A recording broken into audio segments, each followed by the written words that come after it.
2025년 3월달 특강을 시작하겠습니다. 오늘 특강을 해주실 강사님은 설용숙 박사님. 설 박사님은 한국의 위구어대학 동문학과 전공하셨고 또 독일에 가셔가지고 뮌헨대 독일 역시 동문학 석사학위를 받으셨습니다. 그리고 나서 조지 워싱턴 유니버시티에서 역시 동문학을 전공하셔서 박사학위를 받으셨습니다.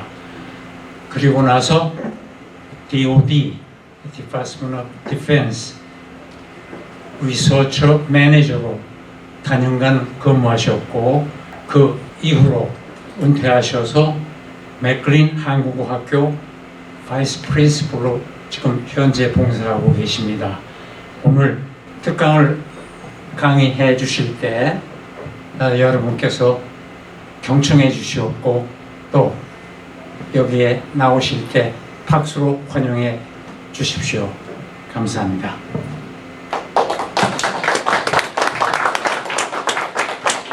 안녕하세요. 예, 지금 소개해 주신 설영숙입니다. 우선 헤르만 헤세의 작품을 어떤 작품을 읽으셨는지를 한번 여쭤보고 싶네요. 예. 어떤 시탈타. 예. 데미안. 데미안. 예. 수레바퀴 아래서. 수레바퀴 아래. 예. 아무도 유리알 유희는 읽으신 분이 없네요. 그걸로 노벨 문학상을 탔거든요. 예. 근데 조금 길고 난해하긴 해요. 하여튼 그 세 작품에 대해서 오늘 잠깐 소개를 하겠습니다. 데미안하고 시탈타하고 그다음에 유리알 유희 세 개인데 너무 뭐 깊게 들어가지는 못하고 그냥 수박 겉핥기로 되게 소개를 해드리겠습니다.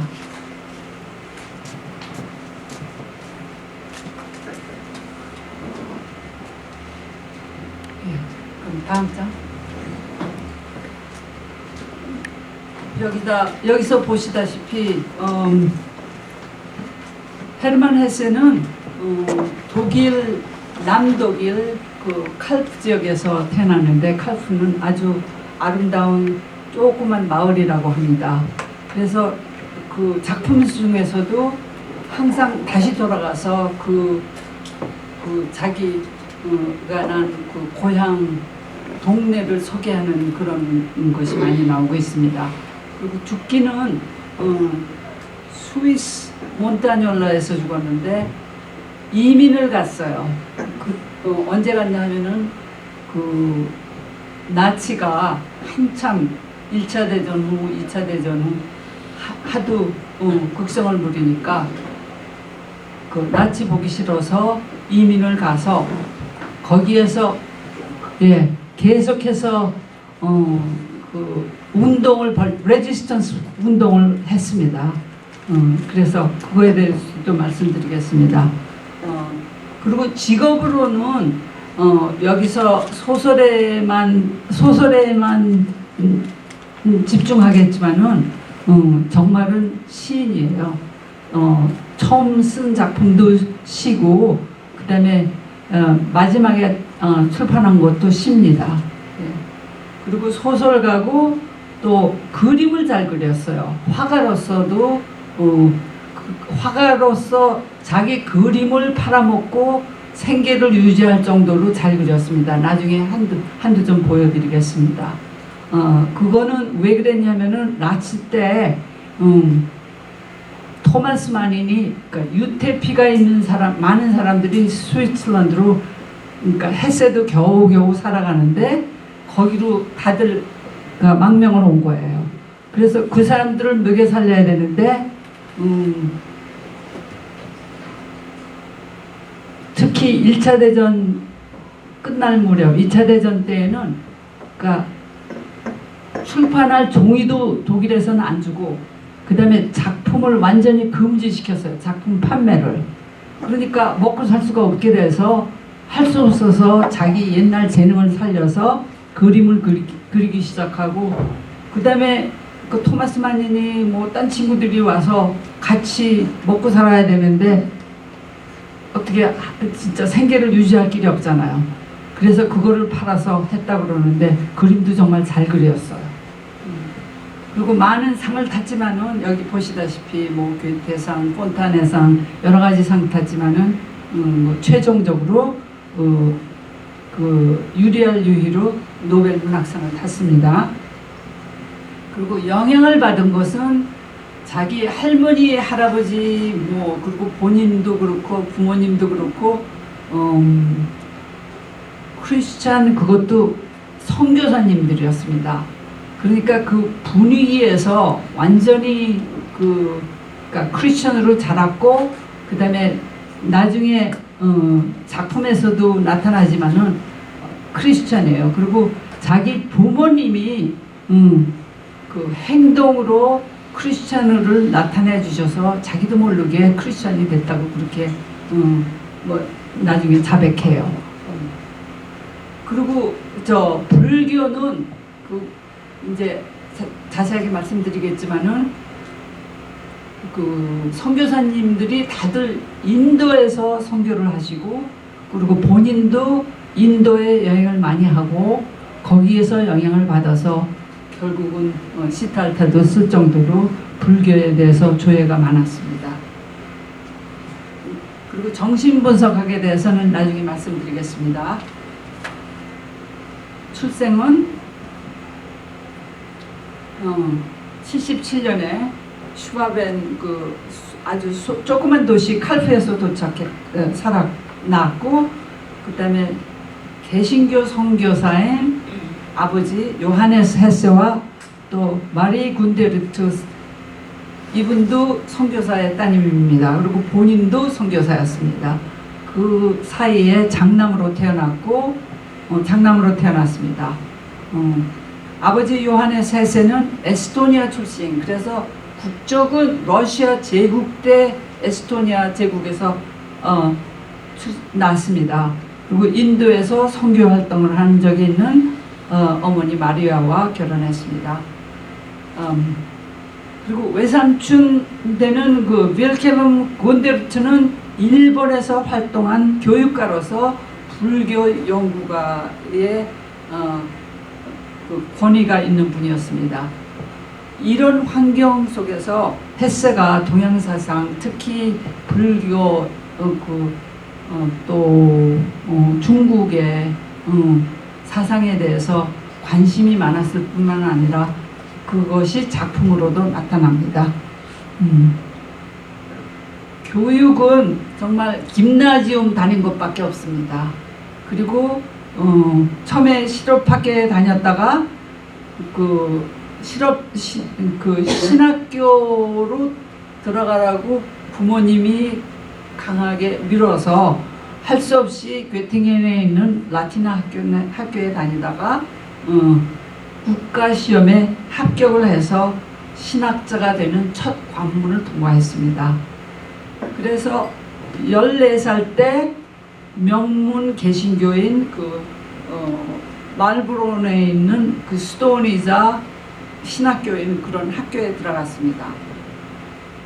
그런데 신학교에서 견디지 못하고 1년 만에 거기를 도망쳐 나왔습니다. 왜냐하면 신경쇠증에 걸리고 그 다음에 거기에 그 생활에 적응하지를 못해서 그러면서 하는 소리가 시인이 되지 못하면은 아무것도 되지 않겠다는 것이 중퇴 이유였습니다. 거기다 또 짝사랑까지 해서 자살 기도를 했기 때문에 정신요양원에 그때부터 들락날락하기 시작했습니다. 드디어 11월 달에 그 칸슈타트 김나지움에 입학을 했는데 그때의 경험을 그 수레바퀴 밑에서라는 것에 굉장히 비판적으로 그렸습니다.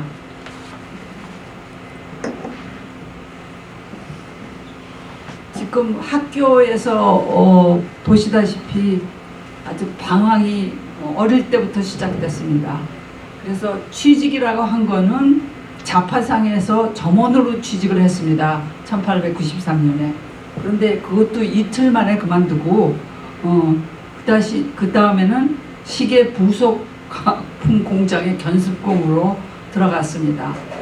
거기도 또 때려치우고 2년간이나 방황하던 헤세는 튜빙겐에 있는 서점 점원으로서 취직을 했는데 거기에 서점 주인이 굉장히 그러니까 문학을 좋아하시는 분이었나 봐요. 헤세가 뒷전에 앉아서 책은 팔지 않고 자기 글만 쓰고 있는데 잘한다고 그러면서 앉아서 글 쓰라고 계속해서 글 쓰라고 그래서 그리고 소개를 해준 게 네 작품을 이거를 책으로 내자. 그래서 피셔 그 출판사를 소개를 해서 드디어 첫 시 작품이 그 책으로 나왔습니다. 그럴 정도로 그 서점 주인이 그렇게 문학을 좋아하시는 분이었다고 합니다. 그런데 1916년에 아버지가 돌아가시고 막내 아들이 중병에 걸리고 아내가 정신병 악화가 되고 또 본인이 정신병 위기에 걸려갖고 그때부터 그 정신분석학 그런 치료를 받기 시작했습니다. 그러면서 본인이 정신분석학에 대한 연구를 시작했습니다. 그리고 그거를 어떻게 해석하는지도 나타날 뿐만 아니라 그 지식이 그 데미안에도 나타나고 있습니다. 그리고 결혼은 4번 결혼을 했는데 처음에는 연상의 부인하고 결혼을 하고 처음 2번은 그 다음에는 결혼하고 이혼하고 그런 얘기고 마침 그러니까 24년서부터 그 다음부터는 20살 연하에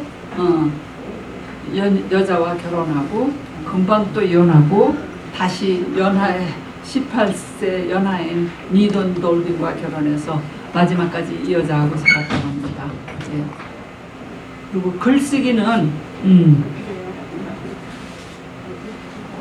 첫 시집이 그 서점 주인이 서포트해갖고 피셔 펠락에서 나온 그 낭만의 노래, 그다음에 한밤중에 1시간이라는 책을 그때부터 출판했습니다.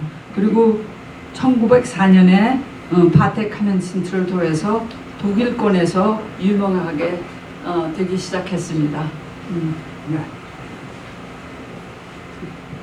그리고 헤세는 이제 말씀드리겠지만은 굉장한 휴머니스트였습니다.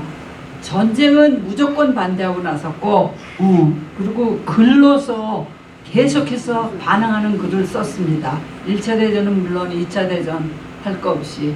그래서 독일에서 쫓겨나서 이제 스위스란드로 이사가고 독일에서는 매국노라는 비난을 받았습니다. 그때는 그야말로 하일 히틀러하고 나치가 날뛰고 있는 세상인데 이거 진짜 소위 애국주의라는 것이 애국주의가 아니고 이거는 완전히 독재다. 그리고 이거는 그 파시스트가 하는 거지. 이거는 할 짓이 아니다고 막 까고 나가니까 그 당시에 나온 책이 데미안입니다. 그리고 2차 세계대전 당시에는 말씀드렸듯이 그러니까 독일에서 출판할 종이를 주질 않아서 책을 못 냈고 나중에는 2차 대전 말까지는 아예 출판 금지를 시켰습니다. 그래서 진짜 먹고 살기 힘들 정도로 그렇게 고난을 받았습니다. 그런데 드디어 46년에 유리알리위로 노벨상을 탔습니다. 그래서 헤세의 대표적인 전기작가 후고 볼은 헤세를 찬란한 낭만주의의 대열의 마지막 기사라고 칭했습니다. 여러 가지 작품이 나오는데 그 중에서 세 작품만 좀 자세하게 말씀드리겠습니다. 데미안, 시탈타, 유리알리입니다. 데미안은 그 어느 청춘의 이야기라는 그런 부제가 붙었습니다. 그는 1차 세계대전을 겪은 헤세가 본래의 자기가 되려는 그런 소년의 자라는 과정을 쓴 소설입니다.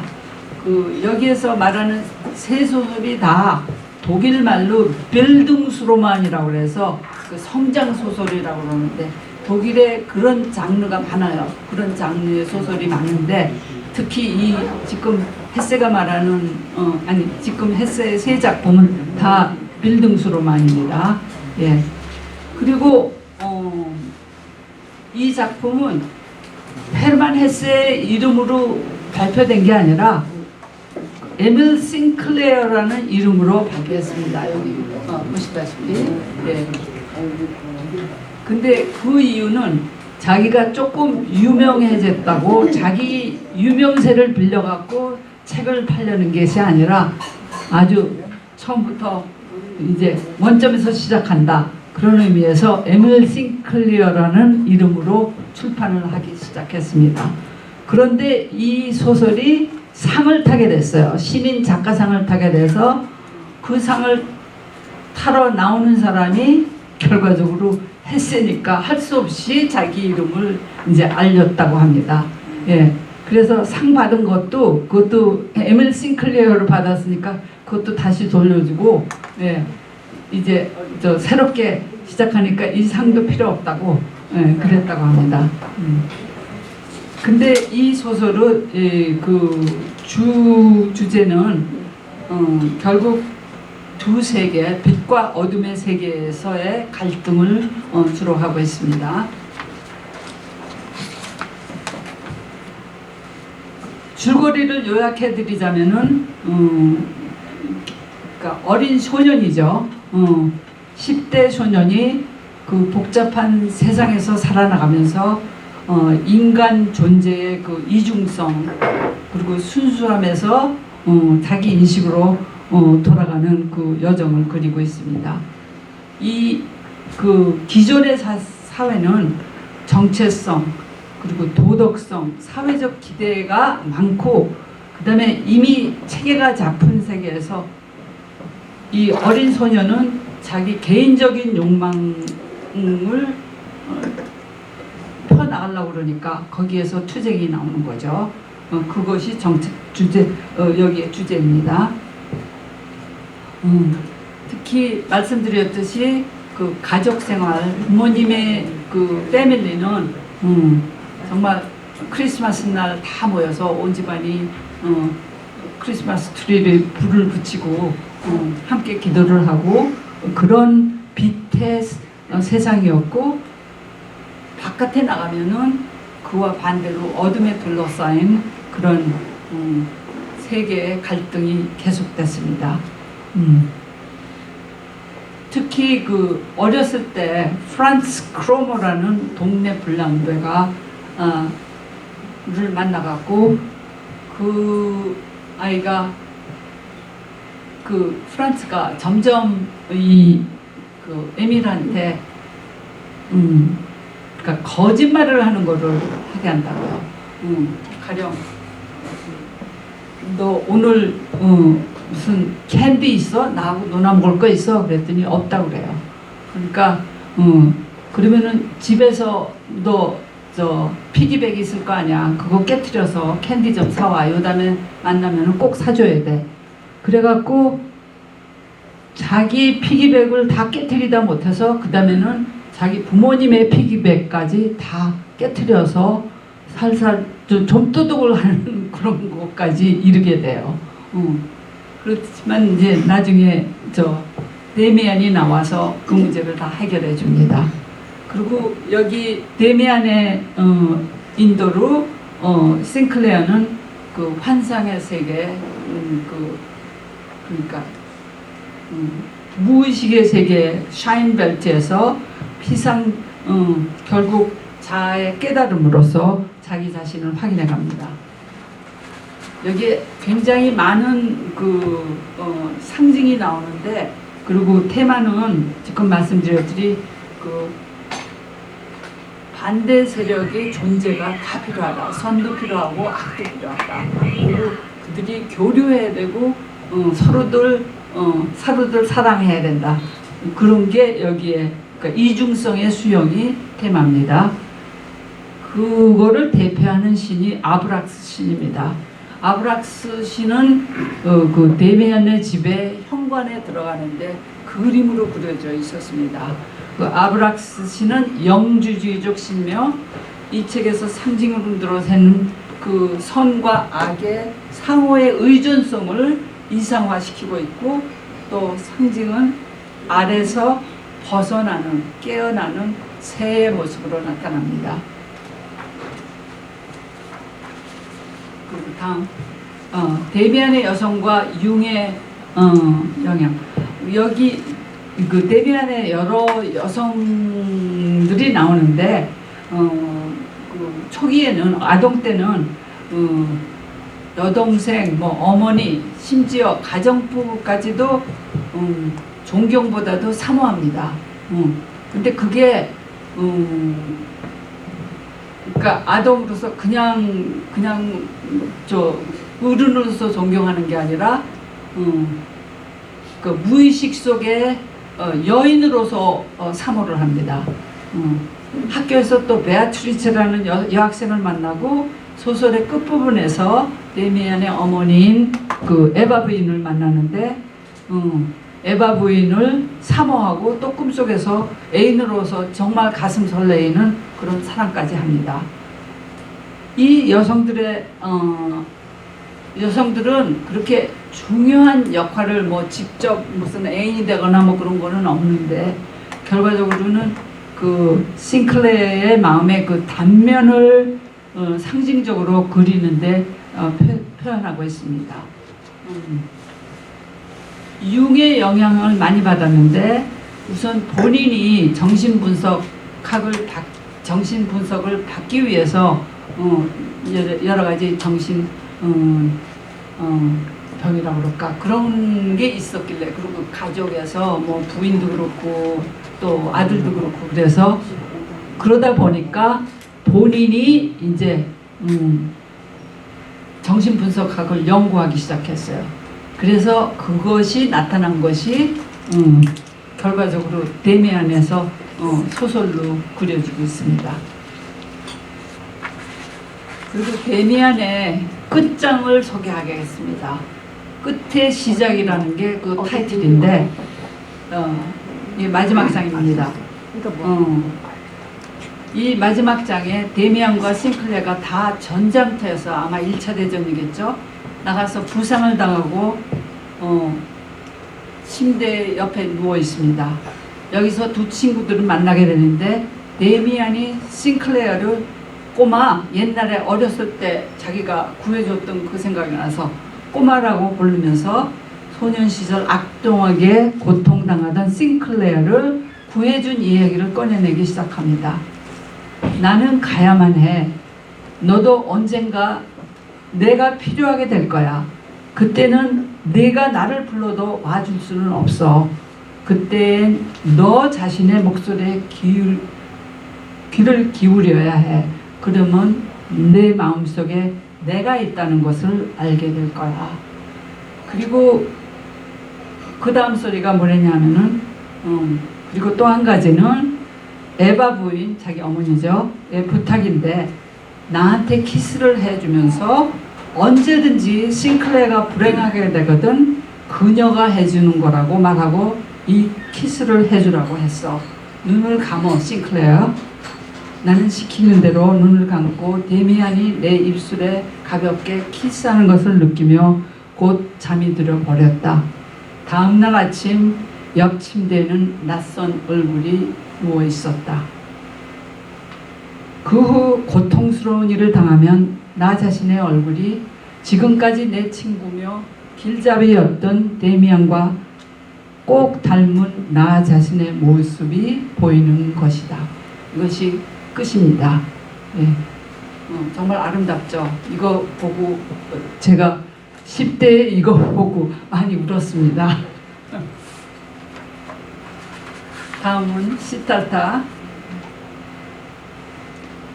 시탈타는 이 소설의 주인공의 이름인데 1922년에 소설 독일어로 출판되었습니다.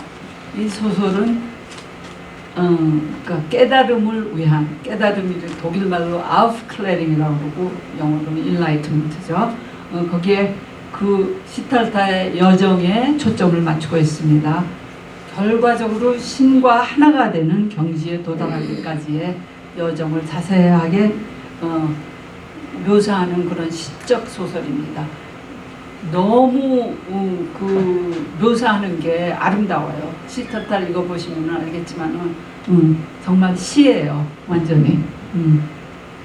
이 시는 이 작품은 1차 세계대전 직후에 인도를 방문하기에 헤세는 부처님이 살았던 시대의 고대 인도를 박용을 해서 이 소설을 발표했습니다.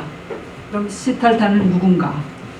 시탈타는 석가모니가 출가 이전의 이름이며 득도한 부다가 아니라 삶을 깨우쳐서 길을 헤쳐나가기 위한 그거와 공감해서 길을 떠나는 그런 부다 시탈타의 여정을 그리는 겁니다.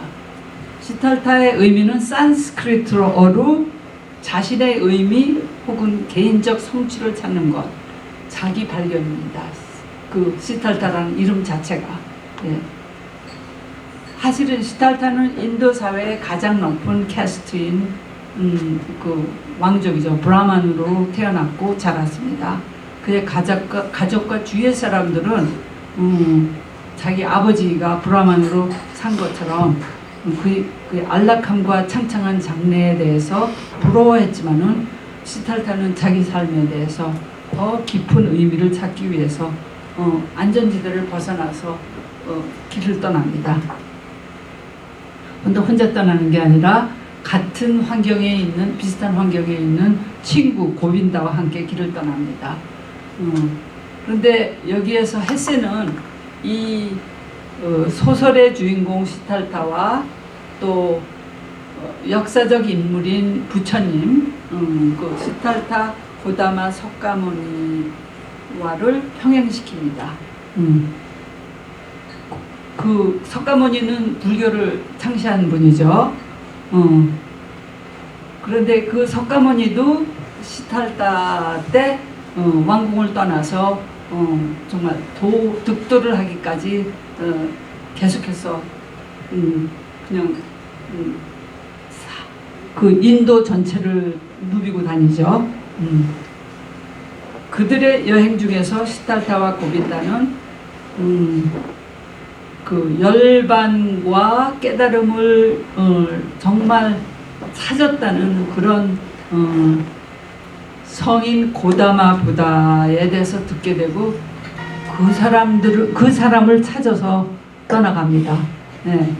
그래서 그 사람들과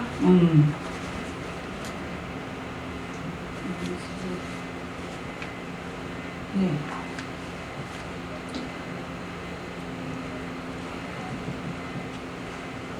결국은 그 깨달음에 도달하기 위해서 그러니까 득도하는 그런 시탈타의 여정을 그리는 건데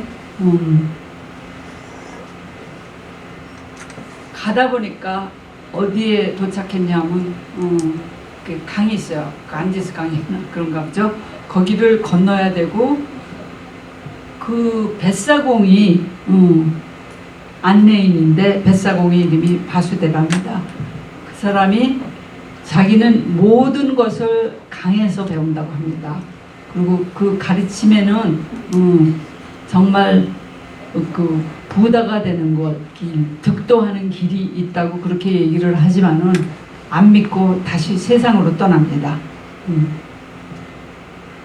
그래서 강이 주는 메시지는 모든 것이 듣는 사람들에게 전하는 화합과 평화를 포함했다고 그렇게 말합니다.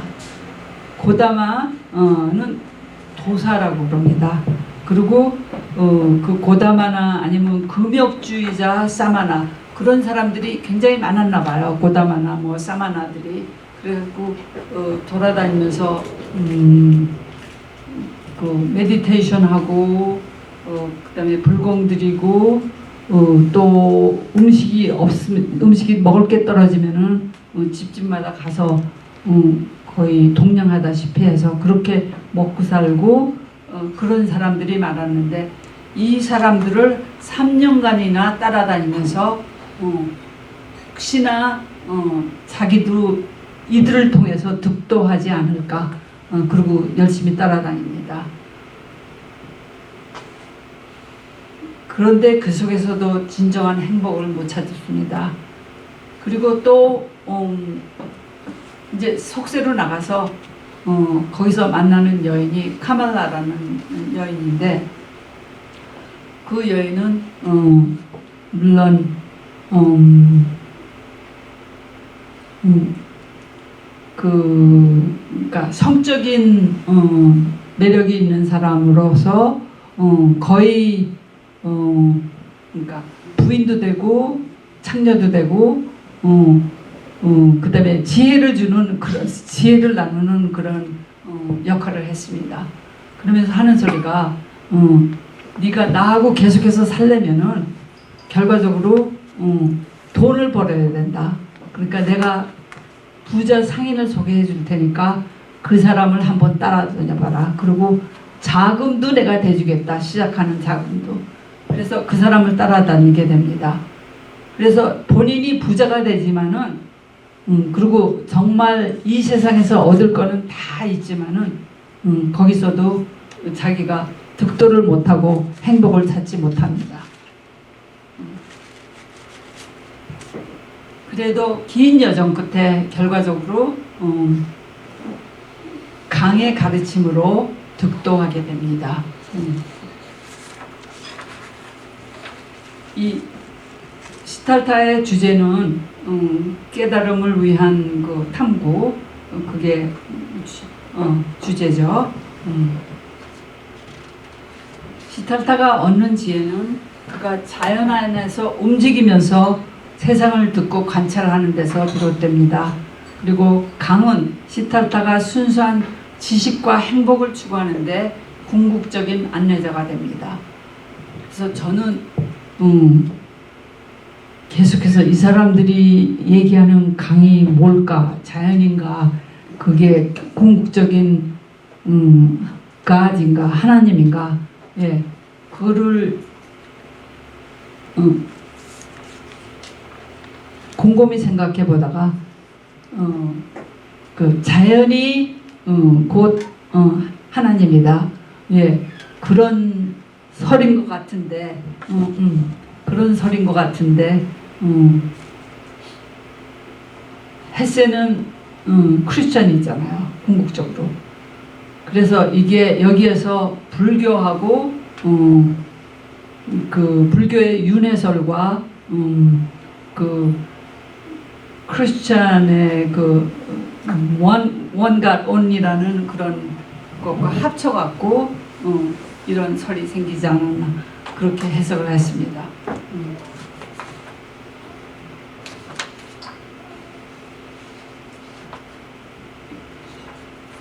그럼 득도하는 시탈타르이죠. 예? 예. 그래서 결과적으로 시탈타는 자기한테 처음으로 강이 나한테 모든 것을 가르쳐 준다 라고, 그리고 나는 이 속에서 정말 행복하다, 이 강가에서 사는 오막살이에서 사는 삶이 행복하다는 그 뱃사공을 찾아서 나섭니다.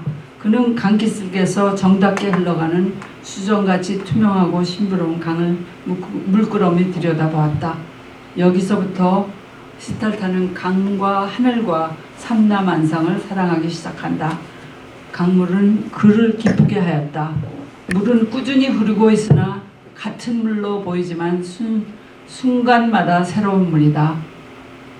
시탈타는 옛날 자기를 건네주었던 뱃사공을 만나서 그의 조수가 되기를 청하고, 뱃삭도 없어서 자기가 입었던 상의를 넘겨주면서 이제부터 그 뱃사공 집에서 머물러서 살면서 조수가 되고 뱃사공으로 나도 살 테니까 그 아시는 모든 스킬을 다 가르쳐 달라. 그러니까 배를 부리는 법서부터 시작해서 노를 만들고 또 배를 수리하는 법 등을 다 배웁니다. 그동안 카말라, 그 애인 부인 카말라는 시탈타와 사이에 아들을 두어서 그 아들과 함께 우연히 이 강가에서 배를 기다리다가 독사에게 물려서 기절한 거를 뱃사공이 발견하고 그 여자를 데리고 배에다 싣고 이 집으로 돌아옵니다. 그래서 다시 시탈타와 재회하게 되는데 그녀는 거기서 독사에 물려서 죽고 그 아들과 다시 생활을 시작하고 있는데 이 아들은 정말 이 강가의 오두막에서 대궐 같은 집에서 살다가 도시에서 살다가 갑자기 시골에 와서 이렇게 살려니까 살 수가 없으니까 도망가 버립니다. 시탈다는 강에서 기다리는 법, 번뇌와 욕망도 아무 편견도 의견도 없이 오직 듣기만 하는 그런 법을 배웠다. 강에서 들리는 즉 거룩한 소리다. 그들은 생명과 존재의 소리며 영원히 변천하는 만물의 소리다. 결국 시탈다는 득도해서 부처님이 됩니다. 스스로. 마지막 작품 유리알 유희인데 Das Glas Perlenspiel이라고 독일말로는 그럽니다. 부제는 유희의 명인 조세프 크네히트의 회상이라고 부르고 있습니다. 이것도 빌둥스 로만이고 유희의 명인은 유리알 유희의 가장 뛰어난 사람에게 주어지는 존칭입니다. 마기스터 루디라고 그러죠. 이 작품은 거의 10여 년이나 걸려서 쓴 작품이고 이 작품과 동시에 나온 작품이 토마스 만의 우어 파우스트입니다. 물론 토마스 만은 이제 미국에 망명 와서 캘리포니아에서 이 소설을 썼지만은 그 주제도 그렇고 스타일도 그렇고 너무 비슷한 데가 많습니다. 한번 읽어보십시오. 그럼 유리란 무엇인가에 대해서 말씀드리겠습니다. 이거는 카스탈리아의 수도사들이 하는 특별한 유희인데 이것을 하면서 지났다고 합니다.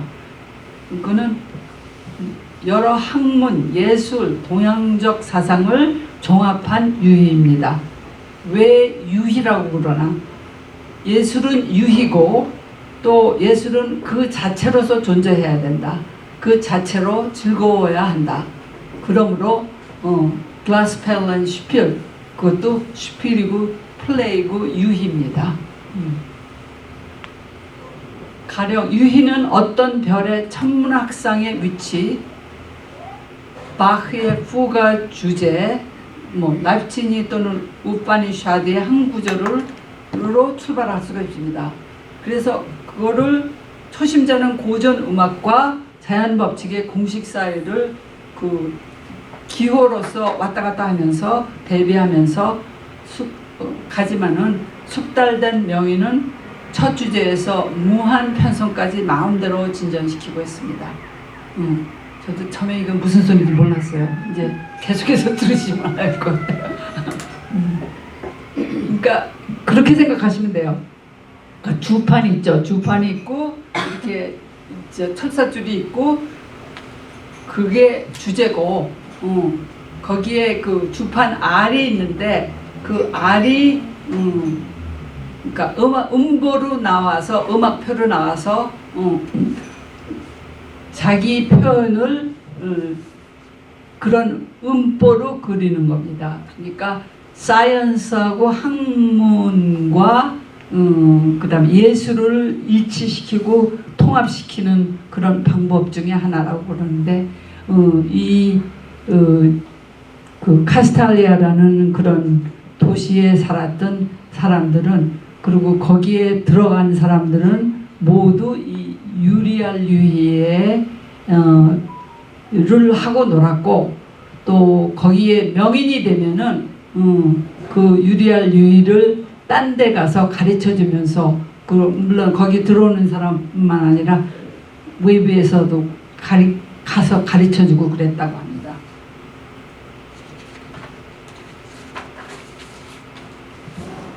그럼 카스탈리아라는 건 또 뭔가? 카스탈리아라는 거는 헤르만 헤세가 그린 유토피아입니다. 거기에는 선별된 사람들이 모인 종단, 여기서 영어로는 오더라고 그랬어요. 그러니까 무슨 종교단체, 수도원처럼. 근데 여기는 순전히 남자만 사는 그런 곳입니다. 그러니까 맨즈 온리. 예. 그래서 거기서 수도승들처럼 종교적 제한 없이 음악, 철학, 명상 등 온갖 종류의 학예에 몰두하고 정신적 삶을 꾸려가고 있었습니다. 유희의 명인은 마기스터 루디라고 그러는데 거기에 최고 책임자는 그 유리알 유희의 명인이 최고 책임자고 또 그 위에 12명의 딴 명인들이 있는데 그 사람들의 역할은 바깥에 나가서 그 영재들을 발굴해서 어떻게 하면은 자꾸 그 카스탈리아로 데려와서 그 사람들을 키워나갈 수 있나 하는 것이 그들의 역할이라고 합니다. 이것은 여기 소설에는 유럽 중부에 있는 가상의 나라입니다. 그래서 주변국에 그 정치적으로 협의를 해서 마치 스위스랜드처럼 중립국가고 완전한 안전한 아주 영구처로 되어 있습니다. 그리고 딴 이름은 카스텔라의 딴 이름은 교육주, 그러니까 다 교육시키는 그런 배우는 그런 곳입니다. 그래서 이곳에 사는 사람들은 다 교사와 학생, 연구자들이며 이들의 생활 비용은 다 그 진짜 세상에서 사회에서 속세에서 들어옵니다. 그렇지만은 그 생활 자체는 굉장히 금욕적이고 검소하게 살았습니다. 그 근본 바탕은 거기서 노는 그 유리알 유희 슈필은 음악과 수학을 토대로 하는 명상과 수련으로서 결과적으로 플라토닉한 그런 이데아를 성취하는 데 있습니다.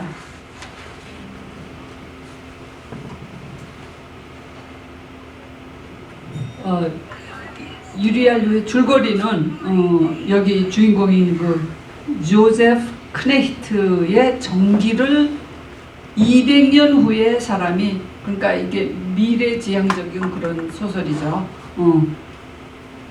그리고 그 화자도 그러니까 25세기에 사는 사람으로 되어 있습니다. 여기에 3부 소설인데 실질적인 내용은 그 2부에서 다 나타납니다. 요세프는 지식인 엘리트가 성장하고 번영할 수 있도록 사회가 제공한 외딴 장소인 카스탈리아에서 자랐습니다. 그는 어린 시절부터 수학, 철학, 미학, 음악, 예술의 종합이 필요한 유리알 유희를 배우고 유희의 명인이 됩니다. 그리고 결국에는 카스탈리아 전체에 거기서 교황이라고 그래요. 교황. 그러니까 종교다 수도원같이 그렇게 생겼는데 거기 단지 그러니까 예술과 문학과 사이언스를 하는 그런 거기에 종사하는 사람들이 모인 곳이죠. 그러나 요세프는 오직 카스탈리아만의 가치를 추구하고 속세로부터 완전히 격리된 그런 엘리트 교육에만 종사하는 그 카스탈리아 실상의 염증을 느끼고 명인이 됐는데 그 명인직을 과감히 던져버리고 정치가인 그리고 친구인 그 대시뇨리의 아들 티토의 가정교사가 되려고 속세로 떠납니다. 요세프는 티토와 둘이서 대시뇨라의 산장에 가서 이제 가정교사 노릇을 하려고 그러는데 티토가 얘는 티네이저예요. 그러니까 얼리 틴인 것 같아요. 티토는 요세프에게 우리 수영 게임을 해서 누가 이기나 보자고 그렇게 얘기를 해요. 그렇게 제안을 하는데 얘 보고 이게 처음으로 와서 이런 산장에 와서 이 아이를 가르치려고 그러는데 거기에 노 하기가 힘들어서 이 아이의 마음을 얻기 위해서 자기도 수영하겠다고 그래요. 그러면서 경쟁해보자고. 그리고 물속에 이 티토가 먼저 물속으로 뛰어듭니다. 근데 그 물이 그 스위스 알프스 물이 녹아서 그 아이스 워터거든요. 그러니까 얼마나 차겠어요. 그래서 얘가 뛰어갖고 신나게 뭐 수영하고 있는데 이제 크네히트도 자기도 따라 들어가요. 할 수 없이 따라가서 보니까 한참 따라가고 보는데 얘는 수영하면서 뒤돌아보는 거야. 저 크네히트가 따라오나 안 따라오나 선생님이. 그래서 따라보는데 한동안 가다 보니까 흔적이 없는 거야. 그래서 보니까 결과적으로 죽어서 심장마비를 일으켜서 찬물에서 심장마비를 일으켜서 그 호숫가에 그러니까 댕글러 있는 그 시체를 발견합니다. 그런데 이 소설에서 계속해서 그 카스탈리아와 카스탈리아 대 속세 그런 것이 많이 나타나는데 그 카스탈리아에 사는 사람들은 다 그곳에서 있는 받는 교육만 완전히 그러니까 파지티브로 한 거로 생각하고 그러니까 세상 교육이나 세상하고는 완전히 분리돼서 살았어요. 그 중에 한번 나도 경험을 해보겠다. 그래서 청강생으로 들어온 학생이 있는데 그 남자가 데시니얼입니다. 그래서 카스탈레가 추구하는 정신적, 교육적 가치를 그래서 계속해서 청소년 때 그러니까 디스커션을 해요. 데시니얼이하고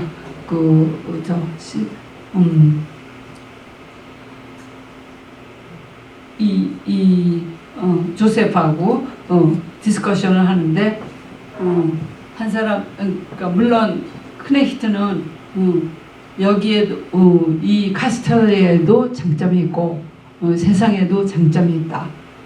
근데 아무리 얘기를 해도 설득이 안 되는 거예요. 그래서 계속해서 디스커션을 하면서 파이트를 하다가 한쪽은 세속의 가치, 한쪽은 상아탑 카스탈리아의 가치만을 대변하고서 토론하다가 안 되겠으니까 대신여로는 다시 속세로 돌아가고 그 학생 때지만은 그리고 크네히트는 이제 상위 학교인 그러니까 고등학교쯤 되겠죠. 그 발트첼로 들어갑니다. 그런데 한참 있다가 이 데시니어로가 다시 발트첼로 견학을 옵니다. 그러면서 생각하기는 내가 아무리 카스탈리안을 벗어나려고 그래도 벗어날 수가 없다. 카스탈리안이 벌써 내 피 속에 들어온 것 같다. 그러면서 자기 고민을 얘기해요. 그리고 계속해서 또 카스탈리아와 속세의 가치관과 그 대결되는 그런 점을 장점과 단점을 얘기를 하면서 디스커션을 해요. 그게 거의 한 장을 그 컨버세이션이라고 그래서 두 사람이 논의하는 게 한 장을 이룹니다.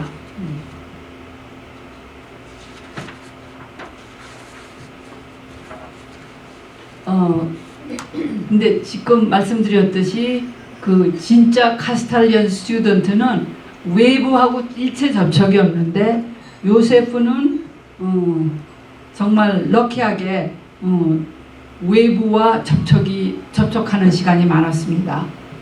그리고 특히 이제 말트체를 졸업하고 나서는 가령 대나무 숲에서 자연을 벗삼아 사는 노형이라는 사람을 만나는데, 물론 중국 사람이겠죠. 그 사람에게서 중국말도 배우고 주역에 등장하는 여러 상징의 풀이를 배웁니다. 그래서 결국은 동양의 음양 사상이나 노자 사상 등의 영향을 받은 걸로 알고 있습니다. 그리고 또 다른 외부의 발령은 같은 수도원 격이지만은 그 딴 수도원 베네딕토 수도원에 가서 거기에서 그 역사학자인 야코부스 신부를 만나고 그분한테 정말 역사학에 대해서 공부를 배울 뿐만 아니라 그러니까 진짜 세상이 어떻게 돌아가는 건지 그거에 대해서 논의를 하고 배웁니다.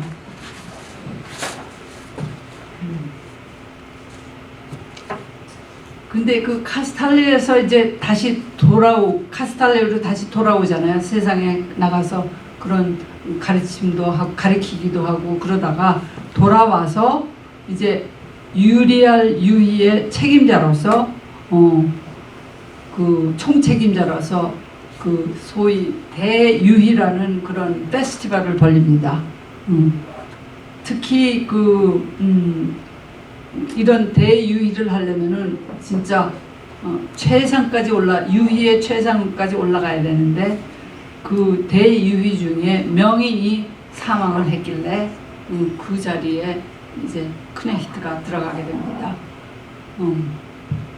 그래서 교황까지 올라가는데 그 대유희가 성공적으로 끝을 마쳤습니다. 그런데 또다시 이 대유희가 끝난 후에도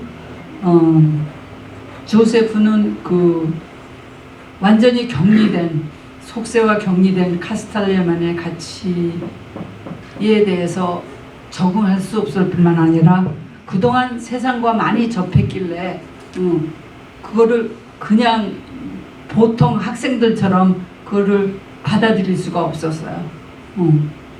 그리고 그 완전히 그 엘리트 교육과 마치 자기네들이 귀족이나 된 것처럼 그렇게 행동하는 학생들에게 그리고 그 카스탈리아 자체의 실상에 대해서 염증을 느끼기 시작했습니다. 그래서 명인직을 과감히 던져버리고 자기 그 세상의 친구인 데시뇨로의 아들이 티토의 가정교사가 되려고 세상으로 나갑니다. 그래서 아까 말씀드렸듯이 산장에 가서 그 찬 호수물에 수영을 하다가 그래서 갑니다. 네, 이제 다 끝나갑니다. 그래서 유리알 유희의 메시지는 결국 이 책은 헤세가 대전을 2번이나 치르고 1차, 2차 대전 끝나고 1943년에 출판했습니다. 그 당시 독일인은 정말 자기네들이 잘났다고 생각했습니다. 그야말로 위버 알레스입니다. 그들은 스스로 잘난 척한 것에 갇혀서 살았습니다. 이웃나라인 불란서, 영국, 러시아 등에게는 아무것도 배울 것이 없다고 그러고 이웃나라와 교류를 완전히 단절했습니다. 그뿐만 아니라 나치는 유태인뿐만 아니라 장애인, 아리아인, 그들이 얘기하는 순수한 아리아인 중에서도 장애인이면 다 죽였습니다. 유태인 학사람과 똑같이. 그런 쪽으로 제거하는 파시즘이 이제 생겼는데 헤세는 나치 독재와 파시즘에 신랄하게 비판을 하기 시작했습니다. 그리고 여기에서 말하는 그 지식인의 상아탑인 카스탈리아와 물질주의에 매몰돼가는 세상은 서로 교통해야 된다. 우리 완전히 격리돼서 두 세상이 완전히 격리돼서는 안 된다. 둘이 교류함으로써 우리는 발전하고 둘 다 살 수 있다. 그렇게 얘기합니다. 그래서 크네히트는 유희의 명인이 되고 카탈리아의 대표 자리에서 떠나서 세상 속으로 들어가죠. 결국 크네히트는 구하고 얻고 그의 이름처럼 하인, 그러니까 크네히트라는 게 서번트라는 거거든요. 독일 말로 낮아지고 희생할 줄 알았습니다. 크네히트가 희생됨으로써 결국 티토, 그 다음 세대가 회개하고 새 젊은이로 태어납니다.